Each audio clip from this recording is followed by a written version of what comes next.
Buenas tardes compañeros, mi nombre es Gustavo, mucho gusto para servirles, formo parte del grupo A junto con Joel, Brian y José. Nosotros queremos presentarles el aproximamiento a la investigación que realizamos al respecto de la matemática de una montaña rusa. Esta como tal la realizamos para entender un poco de la cotidianidad de la matemática y nos dimos cuenta que la que se utiliza para las montañas rusas también es útil para la creación de puentes, ferrocarriles, autopistas y otras partes de lo que vemos en la cotidianidad. Nos parece de mucha utilidad para nuestro desempeño futuro como ingenieros. Por esta misma razón, les quería comentar que la investigación la dividimos en la introducción o un aproximamiento a la investigación como tal.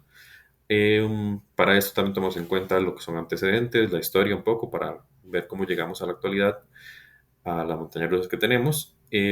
Luego el grueso, que es la matemática implícita, la teoría. Y por último, las conclusiones de la investigación como tal. Les quería comentar en primera instancia que, bueno, el diseño de una montaña rusa involucra una secuencia de curvas que deben ser unidas suavemente.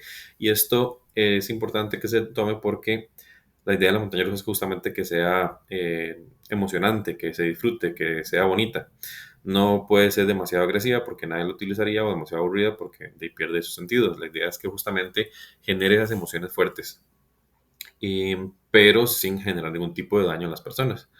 Por eso, como podemos ver aquí en la imagen, vemos la montaña rusa con diferentes segmentos y partes, etcétera, y ese recorrido es lo que la va a hacer más emocionante.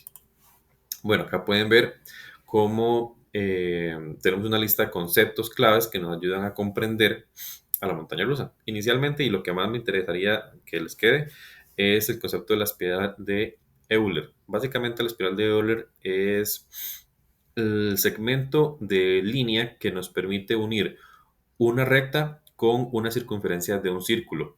Y esto nos sirve para que no sea muy agresivo el cambio de un segmento al otro. Básicamente, entonces tenemos pues, los llamados loops o estas partes de la montaña rusa donde el carro da vuelta y la gente queda boca abajo, etcétera, y sin salirse, ¿verdad? Esas se logran que sean emocionantes y bonitas justamente con eso, con esa lógica de la unión del segmento de una parte a la otra. También se le conoce como clotoide y se utiliza, por ejemplo, en carreteras. El peralte también es una de las cosas que se toma en cuenta a la hora de diseñarlas, que es básicamente este cambio que tiene el carro o donde está el pasajero, donde se mueve hacia un lado o hacia el otro a la hora de tomar una curva derecha o izquierda. Y esto se hace justamente para evitar que las personas, por el movimiento acelerado más la toma de la curva, no se vayan a salir hacia la izquierda o la derecha del carro o que sientan que se van a salir. En algunas montañas rusas inclusive lo usan al revés para aumentar esa sensación de velocidad, aunque el carrito vaya lento, pero justamente para darle esa parte de emoción.